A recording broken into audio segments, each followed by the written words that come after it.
दोस्तों, क्या आप जानते हैं कि एक आर्मी ऑफिसर अपनी पूरी जिंदगी में कभी समागम क्यों नहीं करते? और क्या आप ये जानते हैं कि आर्मी की ट्रेनिंग लेते वक्त उसके आगे सुंदर लड़कियों को क्यों रखा जाता है?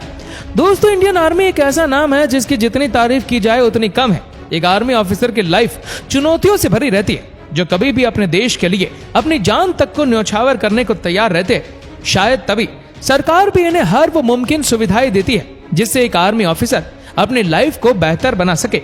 आज के इस वीडियो में हम आपको उन सभी सुविधाओं और फैसिलिटीज के बारे में बताने वाले हैं जो सभी इंडियन आर्मी ऑफिसर्स को भारतीय सरकार द्वारा दी जाती है। तो चलिए शुरू करते हैं इस वीडियो को। दोस्तों, 2020-21 में भारत का डिफेंस बजट 4,78,000 करोड़ रुपए था और इसमें से 1,40,000 करोड़ आर्मी के एक्स ऑफिसर्स को सिर्फ पेंशन के तौर पर ही दिए गए थे। दोस्तों, ये तो आर्मी के एक्स ऑफिसर्स को मिलने वाली सुविधा का एक छोटा सा पार्ट था।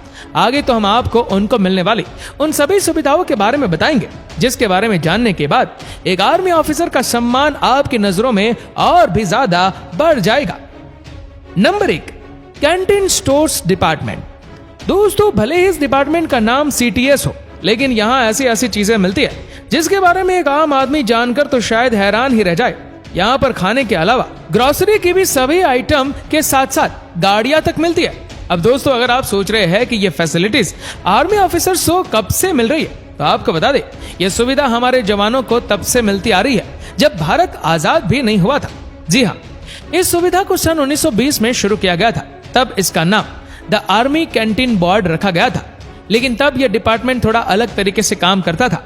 उस वक्त इस डिपार्टमेंट का काम भारत में रह रहे अंग्रेज सैनिकों को खाने पीने की सभी सुविधाओं को प्रदान करना था। लेकिन वक्त के साथ माहौल बदला और इसके तर्ज पे ही 1 जनवरी 1948 को कैंटीन स्टोर्स डिपार्टमेंट को लॉन्च किया गया, जिसका मकसद था देश के सभी जवान, फिर चाहे वो एक्स सर्विसमैन हो या करंट सर्विसमैन, इनके साथ ही इनके घर वालों को भी रोजमर्रा की जिंदगी में इस्तेमाल होने वाली सभी चीजों को कम दाम में उपलब्ध करवाना। दोस्तों, आपको बता दें, इस डिपार्टमेंट को संभालने का काम मिनिस्ट्री ऑफ डिफेंस करती है, जिन्होंने पूरे देश में कैंटीन स्टोर्स डिपार्टमेंट के करीब 33 एरिया डिपोज बनाए हुए जो किसी गोडाउन की तरह ही काम करते हैं।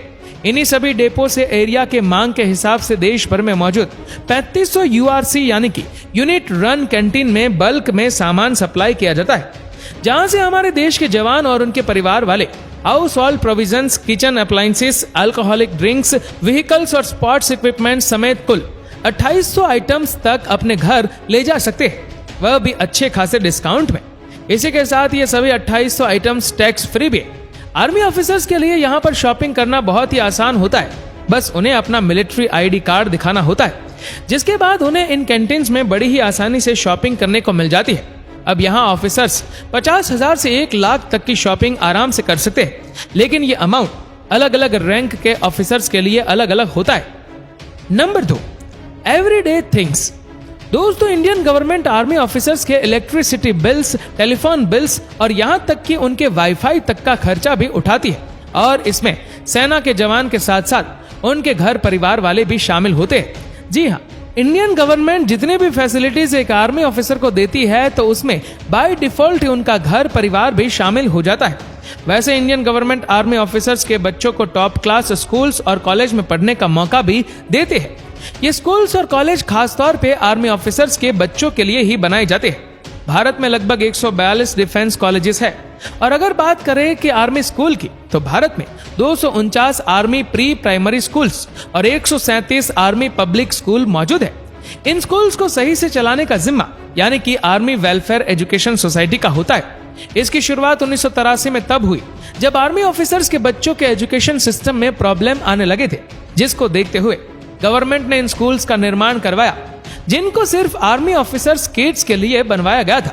इसी वजह से आर्मी में काम करने वाले ऑफिसर्स के बच्चे काफी सस्ते में अपनी पढ़ाई पूरी कर लेते हैं, और यहाँ अगर किसी शहीद या फिर किसी फिजिकली हैंडीकैप्ड सैनिक के बच्चे पढ़ते हैं, तो गवर्नमेंट द्वारा उनकी पूरी की पूरी फीस ही माफ कर दी जाती है। इसके अलावा दोस्तों, भारत में लगभग 134 मिलिट्री हॉस्पिटल बने हुए हैं, जहाँ पर आर्मी सोल्जर्स और उनके परिवार वालों का इलाज मुफ्त में किया जाता है। लेकिन अगर किसी कारणवश उन्हें इन हॉस्पिटल की सुविधा पसंद नहीं आती है, या वो इन हॉस्पिटल्स तक पहुंच नहीं पाते हैं और वो अपना इलाज कहीं और से करवाते हैं, तो ऐसे में इलाज में आने वाले खर्चे का बिल गवर्नमेंट ही भरती है। अब दोस्तों, आप सोच रहे हैं कि क्या यह सुविधा आर्मी के एक्स ऑफिसर्स को भी मिलती है? जी हाँ, गवर्नमेंट की ex serviceman contributory health scheme के तहत रिटायर्ड सोल्जर्स पर एक मिनिमम अमाउंट भर के अपना और अपने घर वालों का इलाज आर्मी हॉस्पिटल से करवा सकते हैं। Number 3, designated vehicle.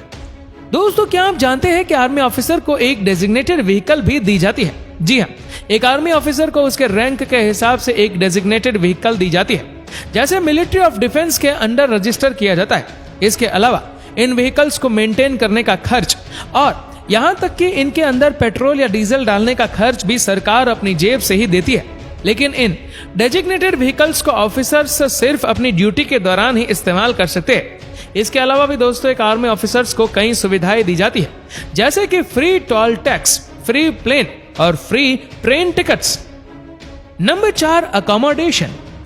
दोस्तों, ये तो आप जानते होंगे कि आर्मी ऑफिसर्स को रहने के लिए घर दिया जाता है, लेकिन क्या आप जानते हैं कि यहाँ पर रहने वाले हर एक आर्मी ऑफिसर्स को रेंट देना पड़ता है? जी हाँ, ये रेंट हर स्टेट में और अलग अलग रैंक के ऑफिसर्स के लिए अलग अलग होता है। और यहाँ तक कि जो रहने के लिए इन्हें घर दिए जाते हैं वो भी इनके रैंक के हिसाब से अलग अलग होते हैं। दोस्तों, कई बार गवर्नमेंट इन्हें BAH यानी बेसिक हाउसिंग अलाउंस के तहत रेंट का अमाउंट दे देती है। दोस्तों, जिन आर्मी ऑफिसर्स को घर दिए जाते हैं उनमें कैप्टन और लेफ्टिनेंट पोस्ट वाले ऑफिसर्स को 2 BHK घर मिलता है। वहीं उनसे ऊंची पोस्ट जैसे मेजर, ब्रिगेडियर और बाकी हाई रैंक ऑफिसर्स को बंगलों में रहने की फैसिलिटीज दी जाती है। लेकिन दोस्तों, इन्हें बंगलों के साथ साथ हाउस हेल्प के लिए अलग से पैसे भी दिए जाते हैं। आपको बता दें, ये सारे घर और बंगलो ज्यादातर कंटेनमेंट एरिया में ही होते, जिन्हें खास तौर पर आर्मी ऑफिसर्स और उनके घर वालों के लिए ही बनाया जाता है। लेकिन दोस्तों, अगर किसी ऑफिसर्स को यह जगह छोटी लगे और उन्हें इन घरों में रहना पसंद ना हो, तो वो अपनी जरूरत के हिसाब से अपने रहने के लिए अपने मुताबिक कोई और दूसरा घर भी ढूंढ सकते हैं। Number 5, retirement. दोस्तों, सारे कामकाज के बाद की बारी आती है रिटायरमेंट की। यहाँ पर सरकार ने हमारे भारतीय सोल्जर्स का पूरा ख्याल रखा है। जब कोई भी सोल्जर्स रिटायर होता है तो उसे पेंशन के तौर पर उनकी तनख्वाह का 50% हिस्सा दिया जाता है और यह अमाउंट उन्हें रिटायर होने के बाद पूरी जिंदगी मिलता रहता है। लेकिन इसके लिए एक ऑफिसर्स को 20 साल तक अपने देश की सेवा करनी पड़ती है। लेकिन अगर किसी रिटायर्ड ऑफिसर्स की मौत हो जाती है तो उनके घर वालों को उनके पेंशन का 30% हिस्सा दिया जाता है। लेकिन अगर कोई ऑफिसर ड्यूटी के दौरान शहीद होता है तो उसके पोस्ट और रैंक के हिसाब से गवर्नमेंट उनके घर वालों को एक अमाउंट देती है। इसके अलावा भी जो ऑफिसर्स रिटायर हो जाते हैं उन्हें पेंशन के साथ साथ CST और अकोमोडेशन से लेकर कंट्रीब्यूटरी हेल्थ स्कीम तक के इन सभी फैसिलिटीज को इस्तेमाल करते रहने का हक दिया जाता है।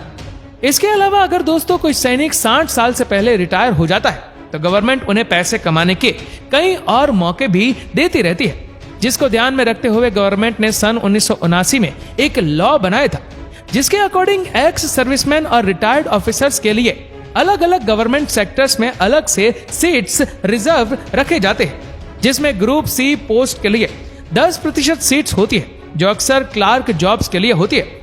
वहीं ग्रुप D के लिए ये सीट्स 20% तक होती है। लेकिन दोस्तों, इतनी सारी फैसिलिटीज होने के बाद भी कई आर्मी ऑफिसर्स को आज भी इनका फायदा उठाने के लिए कई मुश्किलों का सामना करना पड़ता है। इस समय इंडियन आर्मी में लगभग 14,50,000 एक्टिव सोल्जर्स मौजूद हैं। वही दोस्तों, अकोमोडेशन के लिए देश में सिर्फ 62 कैंटोनमेंट एरियाज है।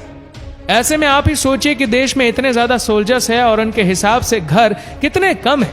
ये इकलौती समस्या नहीं है, इसके अलावा भी उन्हें कई प्रॉब्लम्स को फेस करना पड़ता है और इनके साथ साथ इनके घर वालों को भी कई प्रॉब्लम्स का सामना करना पड़ता है। जैसे कि अगर किसी सोल्जर्स के बार बार पोस्टिंग बदलती है तो कई बार उनके घर वालों को भी बार बार घर बदलना पड़ता है। इसी के साथ ही उनके बच्चों को भी बार बार स्कूल चेंज करने की समस्या का सामना करना पड़ता है। वैसे दोस्तों, आर्मी सोल्जर्स की लाइफ काफी कठिनाइयों से भरी रहती है, लेकिन इसके बावजूद भी वो पूरी ईमानदारी से अपने देश की रक्षा करते हैं, जिसकी वजह से पूरा देश इनको सैल्यूट करता है। अगर आप भी इन्हें सैल्यूट करते हैं तो हमें नीचे कमेंट करके जरूर बताएगा। और अगर आपको वीडियो अच्छा लगा हो तो इस वीडियो को लाइक करेगा, शेयर करेगा ज्यादा से ज्यादा लोगों तक। और ऐसे ही और भी इंटरेस्टिंग वीडियोस को YouTube पर देखने के लिए नीचे कमेंट सेक्शन में लिंक दी गई है, जिसके ऊपर क्लिक करके हमारे चैनल को आप सब्सक्राइब करें और बेल आइकन दबाएं, ताकि हमारे हर लेटेस्ट वीडियो की अपडेट आपको मिलेगी सबसे पहले। धन्यवाद।